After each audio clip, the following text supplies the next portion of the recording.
Hi guys, it's Mrs. C here with Cycle 2, Week 2. Again, I just want to reiterate that I haven't tried all of these out before, but I've been tutoring long enough that I feel like they will probably work, so hopefully they will. If you run into a major problem when you're doing it, please let me know so that I can adjust before my class. Anyway, we'll jump into week 2. As usual, starting off with geography. So we have some European waters this week. I can't remember if I said on the last video, but you do not have to do geography in the order that is listed in the guide. I tend to like to do it in like whatever sections it's in, and I like to move from left to right, especially if I have the younger classes, just because it's easier for them to find the locations than always jumping around. So for this particular section, I will probably start with the North Sea, go to the Baltic Sea, but then I'll probably go to the English Channel because those waters are connected. Yes. Look. Oh, you got your purse. Sorry, the little one is saying hello. Say hello. Hello. Hello. All right, go play. And then I will jump down to the Mediterranean Sea and then the Adriatic Sea. So that's probably how we'll cover those. Because they are not defined locations and that they have borders you can trace, I probably wouldn't do dry erase markers pre-class. Now I would do some colored stickers and stick them in the area. So I like to get there's just really cheap colored star stickers, so you could stick a different color in all the areas to help your kids find them, and they come off pretty easily as long as you don't leave them on for a really long time. And then just have them jump from one color to the other. So if I have the younger class and let's say I put a blue star in the North Sea, I would say, okay, we're gonna tap the blue star in the North Sea and we're gonna say North Sea, North Sea. And then maybe I have a green star in the Baltic Sea. We're gonna do the Baltic Sea and we're gonna say Baltic Sea while we tap our star. So we might move around and just tap our stars at those different areas. And then I might say, okay, we're gonna hop from star to star. We're gonna go North Sea, Baltic Sea, English Channel, Mediterranean Sea, Adriatic Sea, and just hop from star to star. So then what I might do is, if they're old enough that you feel like they could take the stickers off, or if you're not using stickers, you could just point and ask them to tell you, say, okay, what sea is between England and Norway/Finland, Denmark that is in there too. And I would say the North Sea. What sea is surrounded by, or not Finland, Sweden, sorry. What sea is surrounded by Sweden and Finland? Just kind of ask them in that way. For the younger classes, they'll have a hard time with that. So I would say, okay, what sea was by our blue star? And they'll say the North Sea, kind of thing. So that's how I would do geography. Then I probably move to math. So with math, we have our 3s and 4s. If you are skip counting, I would introduce the 3s and I would stick with the 3s, and then I would introduce the 4s and stick with the 4s rather than going back and forth for those. And I would just sing the songs. I would probably do, again, because you only did it a little bit last week, probably do the jumping thing. If you are doing that and you have like journeyman, apprentice age, you can maybe let them come up and start to circle or underline some numbers on the board. If you have the little ones, they tend to take like a little too long deciding what number they want to pick. So I probably wouldn't do that, and I would just be the one circling numbers. Plus, if you have a full class and everybody doesn't get a turn, you can have hurt feelings. So I just tend to try to stay away from those kind of things.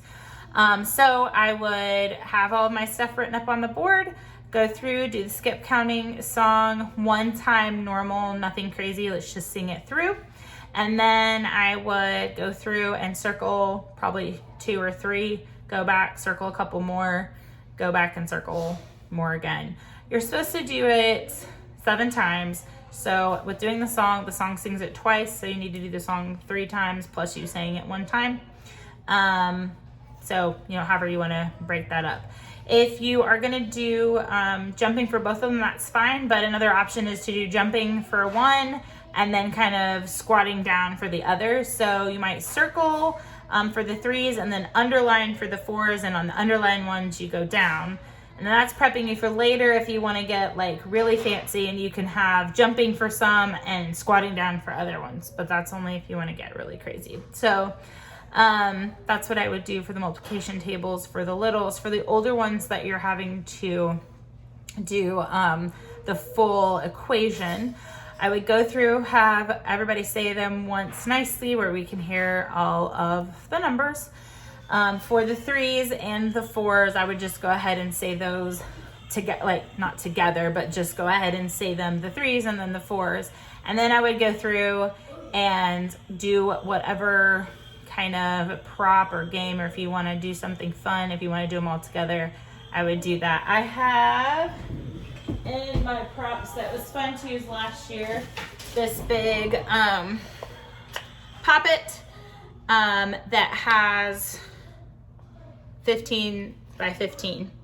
And so you might just have them try to do all of them in the time that it takes you to do it 7 times if you want to. You might have, and you might make a rule that they can only do it with 1 finger and just see if they can get through it all while you're saying one of the multiplication tables. That's a good one to do. The other one that I did last year was rolling dice while the students were saying it, and you're trying to get 5 of a kind. So you just start rolling and you have until we get through saying the full multiplication table to do it. So those are 2 options. With my group, I will probably do the dice and see how they do with that. It can be excitable, and so I will probably try it out with the 3s and the 4s this week. This one, 3s and 4s aren't too bad, so I don't feel like I have to break it up by doing it in between other subjects, but probably after this week I will start breaking it up. Moving on to English, so we have just a definition this week of a pronoun. I've always said it, a pronoun replaces a noun in order to avoid repetition. So that's probably how I'll introduce it to them, and we will just try to quickly say that 7 times. That one's a pretty easy one. It's nice because it helps make up some of the extra time that math will take.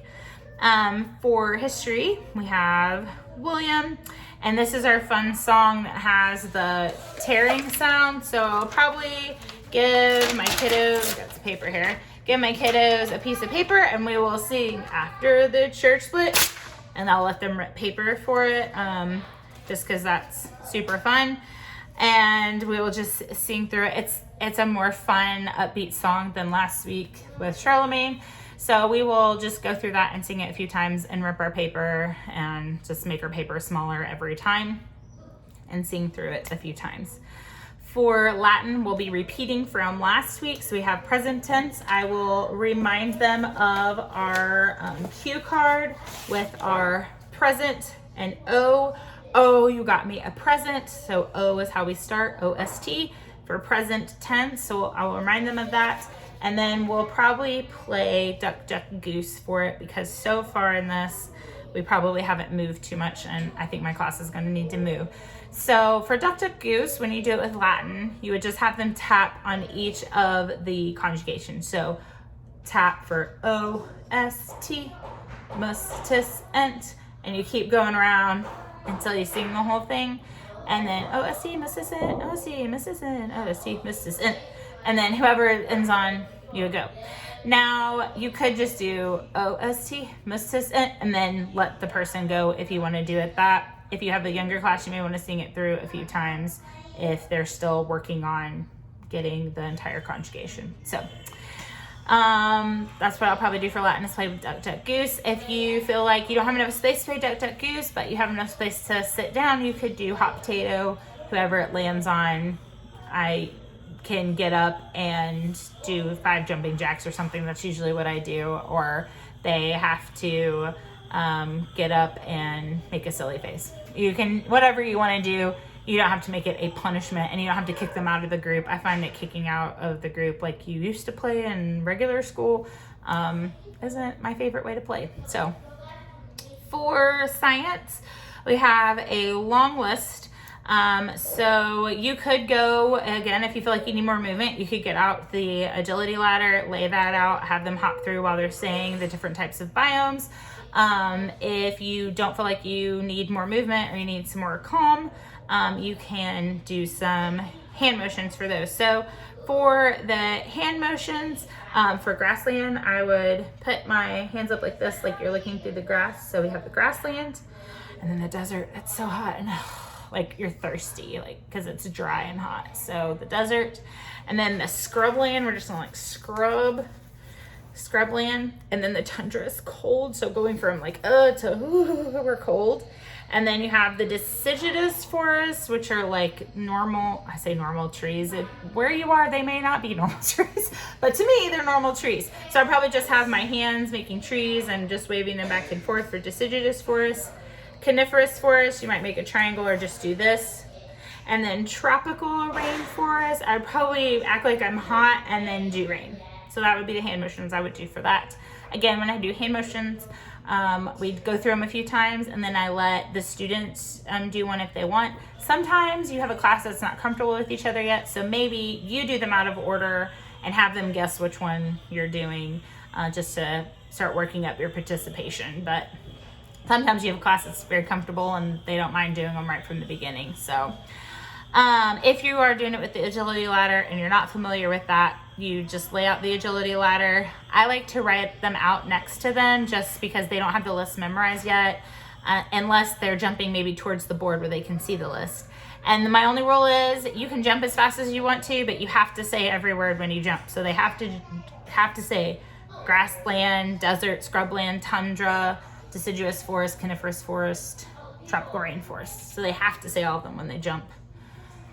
That's my only rule. So, okay, let's see. Timeline's the last one. Okay, so for timeline, we're gonna have 7, try to get 7 like this, and then we're gonna go like this, wonders of the ancient world. And then we have the patriarchs, so we're gonna do the sign for father, which is like this. This. Then you're gonna move down to that. Okay, sorry. So your thumb with your hand up here, so patriarchs of Israel, and then you bring your hand down with an I. Patriarchs are the fathers, patriarchs of Israel. And then we have Hittites and Canaanites. And if you've watched me before, this is the only hand motion that I differ from the official video, and it's because it's way more fun to do it my way. Just kidding, but it's the way that I learned it, and that's just how I always do it. And the point of the hand motions is to help you remember it, right? So we punch, we do Canaanites, wow. Hittites and Canaanites. And, ooh, you bring your, so sorry about that. You bring your knee up and you go, kush. Like you're doing like a, I don't know, you're kneeing someone, kush. So pretty. And then for Assyrians, they were known for their bows and arrows, so we're gonna pretend to draw our bow back. Assyrians, and we're gonna go, my series acting up, and we're gonna go straight to B for Babylonians.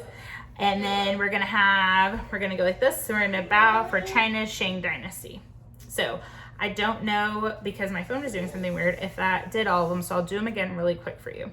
So we have 7 wonders of the ancient world, patriarchs of Israel, Hittites and Canaanites, Cush, Assyrians, Babylonians, China Shang Dynasty. So that is your timeline for this week. Again, for fine arts, if you have younger kids, you might want to look up on the Facebook tutor page, Lori Gillis Shorter. She has some excellent printables for your class, or Rebecca Love Skillin. She also has some. And then there's also Inside the Lines lessons. They're all 3 great resources for art. And then also definitely refer to your guide, page 82, as it says, and then the drawing with children. For presentation this week, you probably will have extra time again, so maybe reiterate again, good presentation versus bad presentation, maybe some things that the kids notice that you did wrong versus what you did well if you're doing one, and then just helping them with listening and speaking in a way that is clear and understandable and being conscious of their body. So anyway, I think that's everything that I have for week 2. So I will see you guys back soon with week 3. Hope you have an awesome week. Thanks, guys.